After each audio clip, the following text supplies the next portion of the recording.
Good morning students, how are you? I hope you are fine.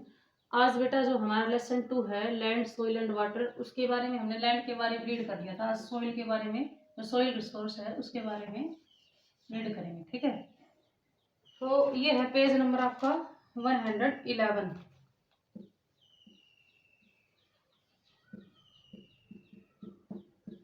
इसको read कर लेना। ठीक है, तो सोइल रिसोर्सेज के बारे में हम पढ़ रहे हैं। ठीक है,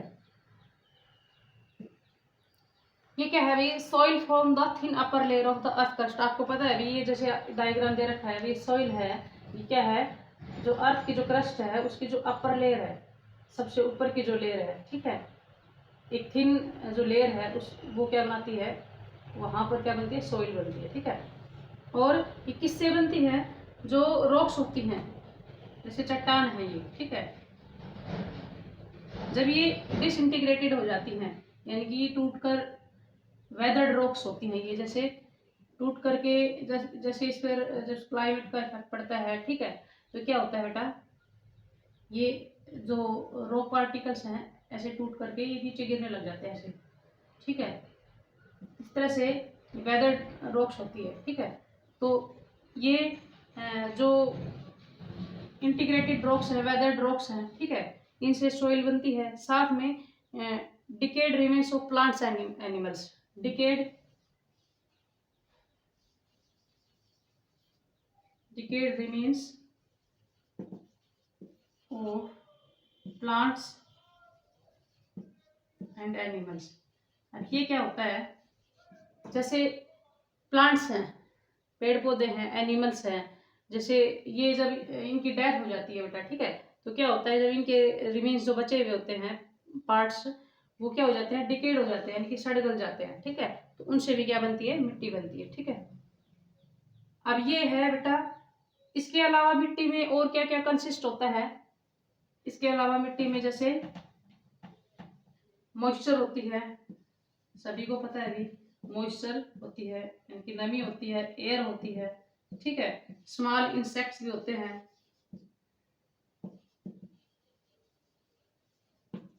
छोटे छोटे इंसेक्ट्स होते हैं, ऑर्गेनिज्म होते हैं, जैसे जैसे बैक्टीरिया है। ठीक है, ये भी सॉइल में पाए जाते हैं। ठीक है, इसके बाद आता है भाई, सॉइल एक इम्पोर्टेंट रिसोर्स है। ठीक है, क्यों है? क्योंकि इसमें जितने भी क्रॉप्स हैं, वेजिटेबल्स हैं, ठीक है, ट्रीज हैं, ठीक है, वो सारे कहाँ ग्रो करते हैं? सॉइल में ग्रो करते हैं। ठीक है बेटा, आगे आता है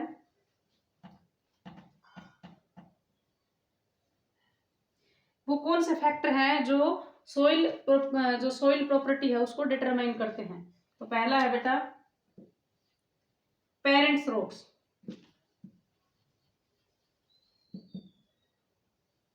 पेरेंट रॉक क्या होती है? जैसा आपका डायग्राम है, सबसे नीचे जो दिखाई दे रही हैं 4 लेयर है, सबसे ऊपर, ठीक है, टॉप लेयर, फिर second layer, third layer, fourth layer. जो फोर्थ लेयर है ये क्या है? Parent rock. ठीक है, तो पेरेंट रॉक होती है ना बेटा, वो सॉइल को क्या देती है? फिजिकल और केमिकल प्रॉपर्टीज। ठीक है, जैसी जो नीचे जो पेरेंट रॉक होती है सबसे नीचे फोर्थ लेयर पर, ठीक है, यही डिसाइड करती है कि वो जो सॉइल किस प्रकार की सॉइल होगी। ठीक है, दूसरा है बेटा plants and animal.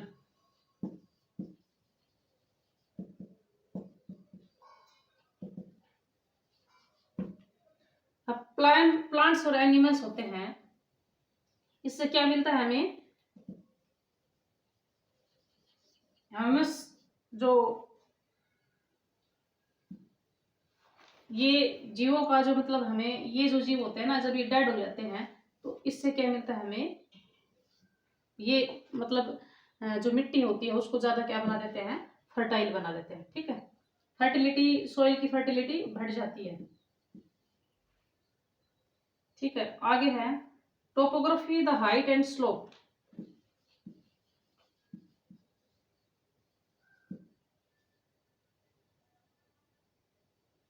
Topography, topography मतलब उस लैंड की आकृति कैसी है? माउंटेन्स है या प्लेन्स हैं, ठीक है, प्लेटूज हैं, ठीक है, और हाइट एंड स्लोप। ये भी डिटरमाइन करती है सॉइल की थिकनेस को, कि सॉइल कितनी थिक है। जैसे मैं बताती हूँ आपको, जैसे ये है, जैसे माउंटेन है, ठीक है, स्टीप स्लोप है बिल्कुल, ठीक है। अब यहाँ से यहाँ जैसे बारिश होगी तो यहाँ पर मिट्टी नहीं रुक पाएगी, सारी मिट्टी कहाँ आएगी, नीचे की तरफ आएगी। अब यहाँ से जैसे थोड़ी जेंटल स्लोप हो गई, ठीक है, ठीक है, तो यहाँ थोड़ी मिट्टी क्या हो जाएगी, डिपॉजिट हो जाएगी। लेकिन बिल्कुल प्लेन्स में जब आएंगे हम, प्लेन्स में जैसे नदियाँ आएंगी, यहाँ से पानी के साथ मतलब मिट्टी आएगी, ये यहाँ की मिट्टी बिल्कुल जो स्टीप स्लोप्स हैं, खड़ी जो ढलान है, वहां से सारी मिट्टी नीचे आ जाएगी, ठीक है। फिर थोड़ी जेंटल स्लोप्स आएंगी, यहाँ थोड़ी मिट्टी डिपॉजिट हो जाएगी। प्लेन्स में बिल्कुल सारी मिट्टी यहीं क्या हो जाएगी, डिपॉजिट हो जाएगी। तो इस तरह से जो टोपोग्राफी होती है, मतलब कि माउंटेन्स है वहाँ मिट्टी नहीं रुक पाएगी, प्लेन्स में मिट्टी सारी सारी डिपॉजिट हो जाएगी, ठीक है। तो टोपोग्राफी हाइट और जो स्लोप्स हैं, ठीक है, वो डिसाइड करती हैं सॉइल की थिकनेस को। अब यहाँ जो प्लेन्स में सॉइल होगी वहाँ पर थिकनेस ज़्यादा होगी, क्योंकि यहाँ मिट्टी ज़्यादा डिपॉजिट होती है, ठीक है। इस तरह से आगे है क्लाइमेट। क्लाइमेट भी डिटरमाइन करता है भी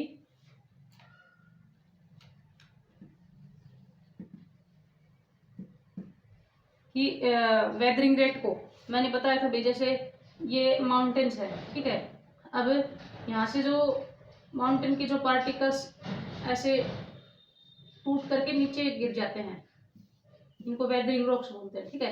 ये किससे होता है, अभी क्लाइमेट के कारण, जैसे बारिश तेज आ गई या तापमान ज्यादा हो गया, इस वजह से ये रॉक्स टूट करके नीचे बिखरने लग जाती है, इनको वेदर्ड रॉक्स बोलते हैं, ठीक है। और इस तरह से ये जो क्लाइमेट है बेटा, इसका भी एक अपना क्या होता है, रोल होता है सोइल की थिकनेस में, ठीक है।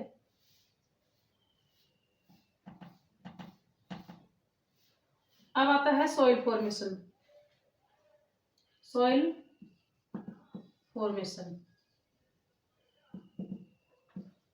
सॉइल फॉर्मेशन होता है एक स्लो प्रोसेस होता है। कैसा प्रोसेस होता है बेटा, स्लो प्रोसेस।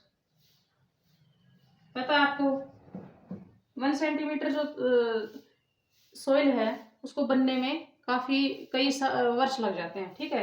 एक पतली सी लेयर बनने में क्या होता है, वेरी थिन लेयर बनने में 1000 ऑफ ईयर्स लग जाते हैं, ठीक है। अब ये कहता है कि ये जो सॉइल होती है ये 1 से 3 मीटर तक, मतलब 1 to 3 मीटर, ठीक है। 3 मीटर तक क्या होता है, यहाँ तक मतलब क्या होता है, इसके मतलब यहाँ तक जो प्लांट्स होते हैं उनकी जो जड़ें होती हैं वो क्या करती हैं, ग्रोथ करती हैं, ठीक है। और जैसे जैसे हम क्या जाते हैं, डीपर मतलब गहराई में जाते हैं, तो एलिमेंट्स जो उसके अंदर होते हैं, सॉइल के अंदर जो एलिमेंट्स होते हैं जो नेसेसरी होते हैं प्लांट्स ग्रोथ के लिए, ठीक है, तो यहाँ पर वो नहीं मिलते हैं, ठीक है। इसके बाद ये कहता है भी सॉइल को फर्टाइल कौन बनाता है, तो सॉइल को फर्टाइल बनाने वाले मिक्सचर होता है किसका, मिनरल्स का। जो मिनरल्स होते हैं सॉइल में, वो साथ में जो ऑर्गेनिक मैटर होते हैं,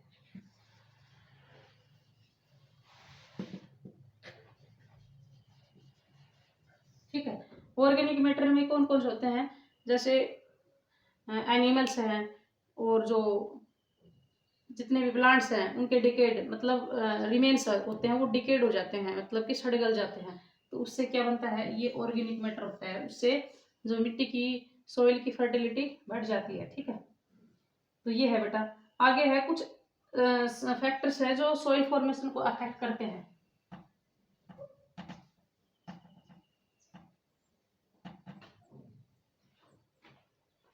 अब ये क्या है बेटा, कुछ फैक्टर्स है जो सॉइल फॉर्मेशन को अफेक्ट करते हैं, ठीक है। कौन कौन से फैक्टर्स है वो,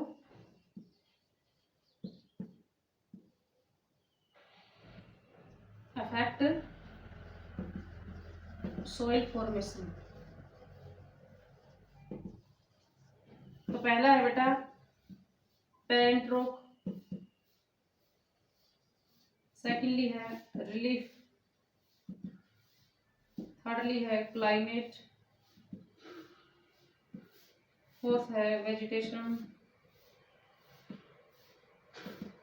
और फिफ्थ है टाइम। ये जो फैक्टर्स हैं इनके बारे में हम कल रीड करेंगे।